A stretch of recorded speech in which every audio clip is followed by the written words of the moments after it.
Assalamualaikum warahmatullahi wabarakatuh.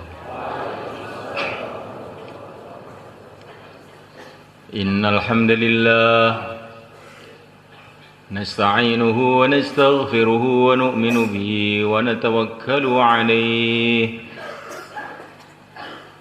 wa na'udzu bihi min shururi anfusina wa min sayyiati a'malina. من يهديه الله فلا مضل له ومن يضلل فلا هادي له أشهد أن لا إله إلا الله وحده لا شريك له وأشهد أن سيدنا ومولانا محمدا عبده ورسوله اللهم صل وسلم وبارك عليه وعلى آله وأصحابه والتابعين لهم إلى يوم القيامة أما بعد.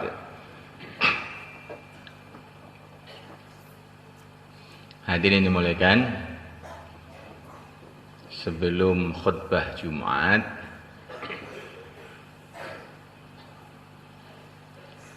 kita akan sedikit membuat majelis memperingati kejadian besar kepada orang besar, yang pelajaran besar kepada umat yang besar, yaitu kejadian Isra dan Mi'raj yang mulia Nabi besar Muhammad sallallahu alaihi wa ala alihi wasallam. Memperingati kejadian-kejadian besar itu bagian dari perintah Allah dan sunnah Nabi. Allah berfirman, wa dzakirhum bi ayyamillah. Ingatkan mereka mengenai hari-hari datangnya pertolongan-pertolongan Allah.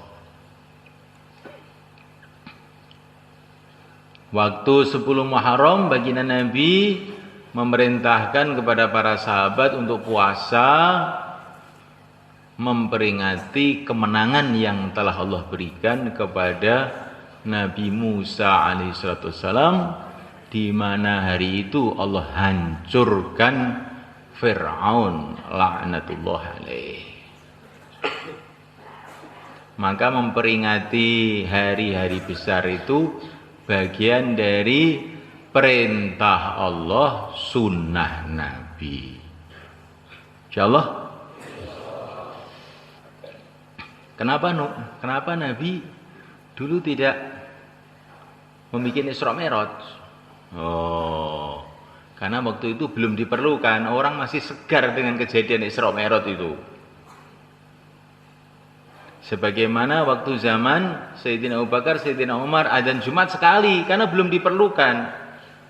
Orang belum begitu banyak. Setelah Madinah itu penuh sesak manusia, Sayyidina Utsman membuat adzan 2 kali. Dan disetujui oleh seluruh ulama-ulamanya sahabat, dan seluruh sahabat tidak ada seorang pun yang protes.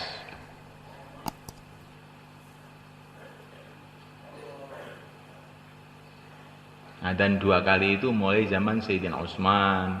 Pada waktu Sayyidina Ali masih ada, beliau setuju. Sayyidina Sa'ad bin Abi Waqqas juga masih ada, setuju. Sayyidina Zubair bin Awam masih ada, setuju. Ulama-ulamanya sahabat, Sayyidina Ubay bin Ka'ab, qori'nya sahabat juga masih ada, setuju. Seluruh ulamanya sahabat setuju, yang lain pun semua setuju, semua laki-laki setuju, wanita pun juga setuju, tidak yang tidak setuju, sampai jinnya sahabat pun juga setuju. Yang tidak setuju berarti tidak ikut sahabat.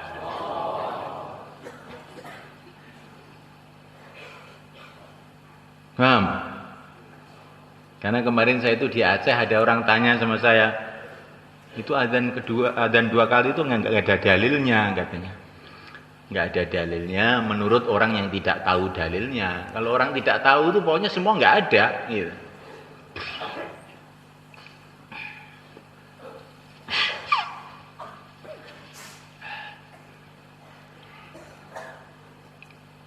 Hadirin dimulakan Allah Subhanahu wa taala, kejadian Isra dan Mi'raj kejadian besar yang belum pernah terjadi kepada nabi siapa saja sebelum yang mulia Nabi Agung Muhammad SAW. Kalau Nabi Musa, Allah Subhanahu wa taala telah memberikan pertolongan kepada beliau sehingga menyeberang lautan dari jalan raya ditembus sama Nabi Musa dan Bani Israel, maka yang mulia Nabi Agung Muhammad SAW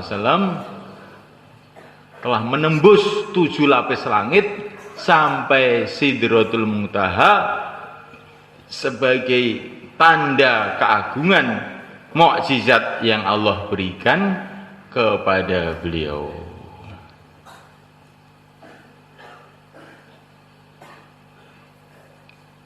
Hadirin dimuliakan Allah Subhanahu wa taala. Dan di sanalah baginda Nabi alaihi salatu wasallam diresmikan.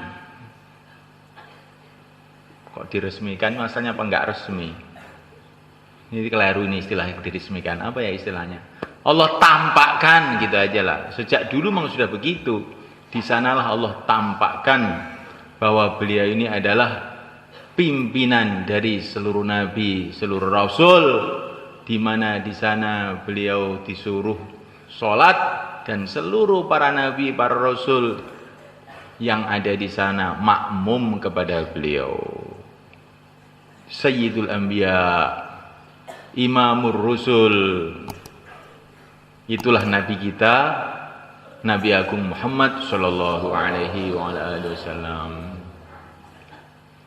Dan masih banyak lagi keistimewaan-keistimewaan yang Allah berikan pada malam itu kepada beliau. Asal mulanya itu baginda Nabi dakwah di Mekah. Ini urutan ceritanya. Bertahun-tahun baginda Nabi dakwah di Mekah. Berat tantangannya dari segala arah. Begitu sunnatullah, para nabi itu menghadapi tantangan-tantangan berat. Sedangkan mereka itu orang yang begitu mulia sekali di sisi Allah. Baginda Nabi itu kalau berjalan pohon-pohon pun tunduk menghormat. Binatang-binatang pun menunduk hormat. Unta pun sujud kepada Nabi. Iya sujud. Hati-hati sahih itu unta sujud kepada Nabi. Batu-batu mengucapkan salam. Sampai awan itu dikirim oleh Allah untuk menaungi beliau sehingga beliau tidak kepanasan. Tapi ketika beliau dakwah, beliau telah menghadapi tantangan-tantangan berat. Untuk apa?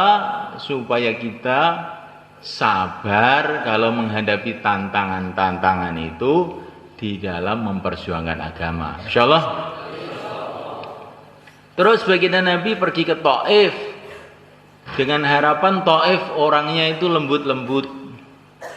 Karena Taif itu daerah pegunungan, udaranya dingin. Kayak Magetan begitu. Orang itu kalau udaranya dingin, biasanya otaknya itu juga dingin juga. Biasanya. Tapi ketika Nabi datang ke Taif, ternyata orang Taif itu udaranya saja yang dingin, tapi otaknya panas ternyata itu. Sehingga malah bersikap yang tidak pantas kepada yang mulia Nabi Agung Muhammad SAW. Sampai anak-anak kecil pun melempari batu kepada beliau. Beliau menangis di bawah pohon. Puncaknya tangisan beliau, illam yakun bika alayya ghadab fala ubali. Hai Tuhanku, asalkan engkau tidak marah kepada aku tidak peduli. Maka malaikat-malaikat pun dikirim oleh Allah. Ya Rasulullah, kalau engkau mau orang Taif dihancurkan, akan aku hancurkan sekarang dengan perintah Allah. Tapi baginda Nabi mengatakan tidak. Kalau mereka tidak mau beriman, saya berharap anak cucu mereka ada yang beriman. Begitu kelembutan hati yang mulia Nabi Agung Muhammad SAW kepada orang yang betul-betul menyakitkan beliau. Begitu sakitnya hati Nabi pada waktu itu, sampai beliau mengatakan dalam satu riwayat, aku belum pernah disakiti melebihi ketika di Taif. Kemudian beliau pulang ke Mekah, tidur di Masjidil Haram. Tapi ini bukan tidurnya santri males ini, tidurnya seorang pejuang yang telah habis-habisan memperjuangkan agama, dan hatinya dipenuhi dengan sayang kepada umat, sampai kepada orang-orang yang menyakiti beliau. Maka Allah tidak membiarkan beliau tidur begitu saja. Allah kirim malaikat Jibril datang membawa Nabi, dibelah hatinya, dicuci dengan air Zam-Zam, kemudian dinaikkan ke langit. Hadiahnya orang yang bersusah payah karena agama, dipenuhi kasih sayang hatinya kepada umat. Itulah Isra Mi'raj. Kronologinya, urutan ceritanya itu seperti itu.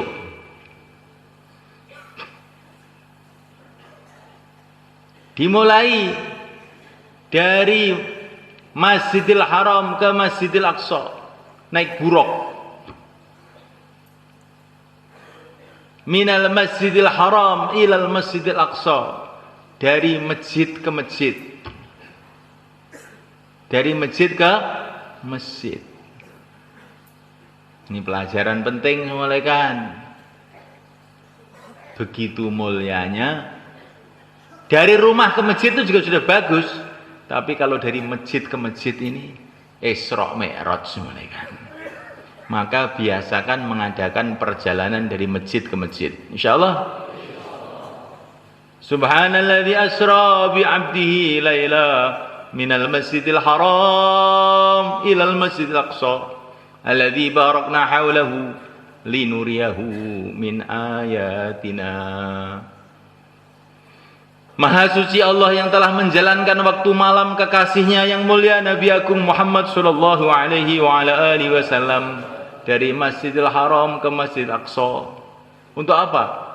Linuriyahu min ayatina, agar aku tampakkan kepadanya daripada tanda-tanda keagunganku.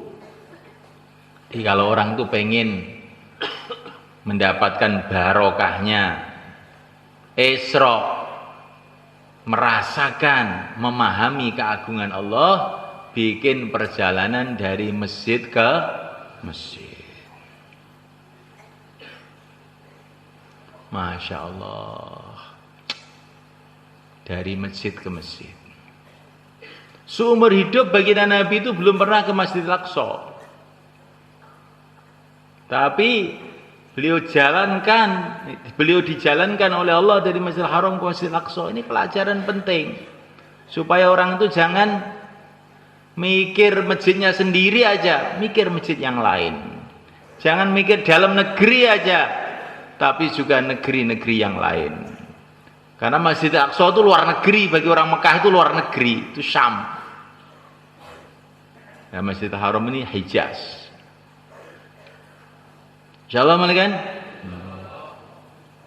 Bahkan bukan hanya melihat masjid lain, bukan hanya memikirkan negeri lain, bahkan memikirkan alam yang lain. Nah, ini namanya Mi'raj, menembus 7 petala langit,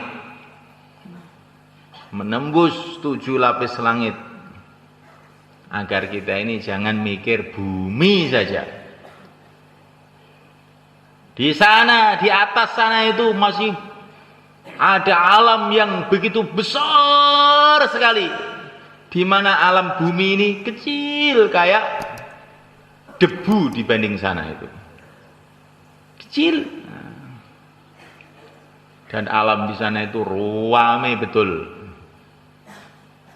Isinya orang-orang suci, para nabi, para rasul. Ada di sana sekarang. Sekarang ini bukan nanti, sekarang ini masih ada di sana. Arwahnya termasuk yang mulia Nabi Agung Muhammad SAW. Dan juga arwahnya sebagian umatnya pada di sana. Waktu Mi'raj itu baginda Nabi melihat Nabiullah Hud alaihissalam, dan beliau di sana di langit sana itu sedang bayan kayak begini nih di langit sana. Kamu kira yang bayan hanya di Terangkil? Enggak, di langit ada bayan juga. Padahal di sana itu loh, orang itu sudah tidak wajib amal, tidak wajib mencari ilmu. Kok masih ada majlis ilmu? Karena para anbiya itu duduk di majlis ilmu itu seneng mereka, merupakan kenikmatan bagi mereka. Maka sudah di langit pun masih bikin majlis ilmu. Maka orang yang di majlis ilmu kok ngantuk, itu berarti kesenangannya itu agak lain, itu bukan kesenangannya para nabi itu. Ayo tidur, bangun, tuh kepalanya diangkat, jangan pura-pura zikir tahu-tahu ngantuk. Ayo diangkat kepalanya. Ini semua teman sendiri semua kalau di Temboro ini, di seluruh dunia juga teman saya sendiri. Pokoknya apa adanya saja, nggak usah ditutup-tutupi. Sudah ngantuk, suruh bangun, dia masuk. Saya ini zikir loh. Awas ya nanti. Nah, malaikat Allah Subhanahu Wa Taala. Di langit pertama beliau berjumpa dengan Nabiullah Adam, mengucapkan salam dengan Nabiullah Adam, didoain sama Nabiullah Adam. Ke langit kedua ketemu Nabiullah Isa, langit ketiga ketemu lagi nabi. Sampai langit ketujuh berjumpa dengan langit keenam berjumpa dengan Nabiullah Musa alaihissalam, langit ketujuh jumpa dengan Nabiullah Ibrahim alaihissalam, naik lagi. Sudah nggak ada makhluk di sana, naik lagi sendiri aja. Sampai Jibril alaihissalam pun sudah nggak berani naik. Saya di sini aja ya Rasulullah. Kenapa? Saya naik nggak kuat. Kalau saya naik sedikit aja terbakar saya. Ini yang bisa naik cuma engkau saja. Sudah naik sendiri aja. Naik sendiri aja. Ini pelajaran penting bahwa orang itu bagaimanapun tingginya derajatnya, jangan melupakan pendahulu-pendahulunya. Yang mulia Nabi Agung Muhammad SAW ini Sayyidul Anbiya, pimpinan para nabi, pimpinan para rasul. Tapi ketika mau menghadap kepada Allah, jumpai dulu Nabi Adam, jumpai dulu Nabi Isa, jumpai dulu Nabi Yahya, jumpai dulu nabi-nabi sampai jumpai Nabiullah Musa, jumpai Nabiullah Ibrahim alaihissalam, mengucapkan salam, ya. Dan para nabi itu ikut mendoakan beliau. Maka kita ini bagaimanapun tingginya, dan kita ini bukan tinggi sebetulnya, bagaimanapun rendahnya kita, kalau Nabi bagaimanapun tingginya kita, jangan melupakan pendahulu-pendahulu kita. Kita dalam dakwah maunya jangan lupa pendahulu-pendahulu kita. Kita dakwah ikut Rasulullah SAW, tapi jangan lupa pendahulu-pendahulu kita. Kiai-kiai kita, ulama-ulama kita, wali songo, para ulama-ulama yang sebelumnya, Al-Imam Asy-Syafi'i, Al-Imam Malik, Al-Imam Abu Hanifah, para sahabat, sampai kepada yang mulia Nabi Agung Muhammad SAW. Menghormati pendahulu-pendahulu itu bagian daripada pelajaran Isra dan Mi'raj. Rabbana ighfir lana wa li ikhwanina alladzina sabaquna bil iman. Ya Allah, ampunilah kami dan pendahulu-pendahulu kami dalam iman. Jadi kita diperintah untuk istighfar buat diri kita dan istighfar untuk pendahulu-pendahulu kita. Karena agama itu sampai kepada kita melalui pendahulu-pendahulu kita, orang-orang dulu itu. Maka jangan sampai kita ini tidak menghargai mereka. Barang siapa tidak mensyukuri manusia, maka tidak mensyukuri Allah. Malam yashkurin nas, lam yashkurillah. Orang tidak menghargai silsilah agama ini, berarti tidak menghargai agama. Karena agama itu sampai kepada kita melalui silsilah itu.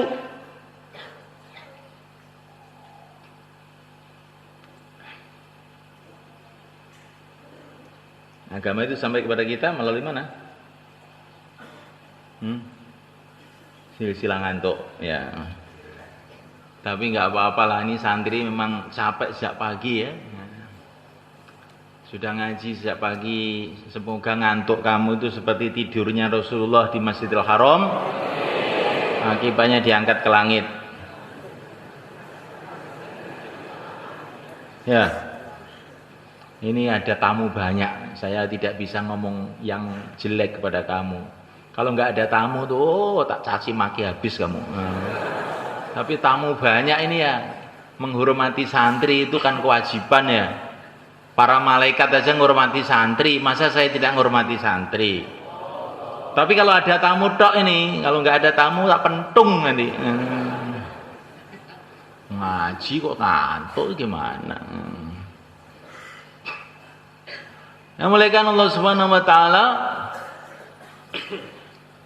menghormati pendahulu-pendahulu penting. Sampai di sini ada beberapa pelajaran ya.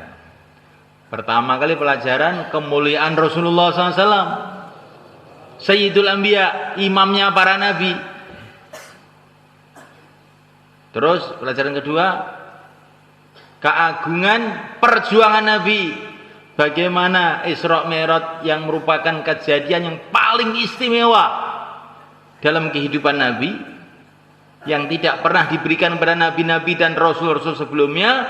Asal mulanya itu urutan kejadiannya setelah Nabi berjuang habis-habisan. Oleh karena itulah para ulama menyimpulkan satu kaidah, al-musyahadah ba'dal mujahadah. Bisa berjumpa kepada Allah kalau orang sudah bersusah payah. Al-musyahadah ba'dal mujahadah. Bisa berjumpa dengan Allah ketika orang sudah bersusah payah untuk Allah. Kalau orang yang ingin santai-santai saja, wah itu bagian sop belakang ya.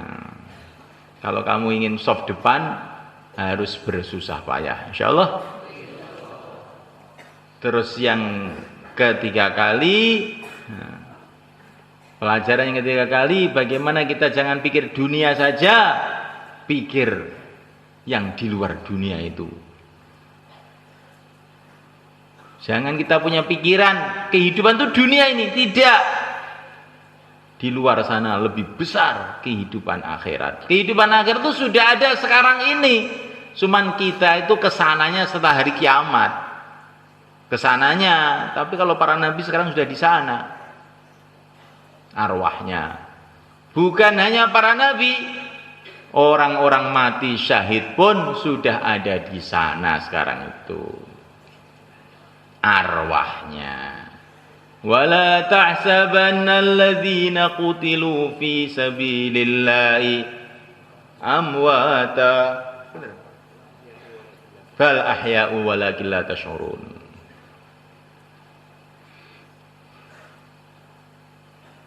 Siapakah syuhada itu? Orang yang siap mati untuk meneruskan perjuangan Nabi. Itulah syuhada. Syuhada itu bukan orang yang mati dalam pertempuran, orang yang siap mati. Aktsaru syuhada'i ummati ashabul furus. Syuhadanya umatku yang paling banyak justru matinya di tikarnya masing-masing. Tidak dalam pertempuran, tapi dia itu semangatnya itu siap mati untuk agama.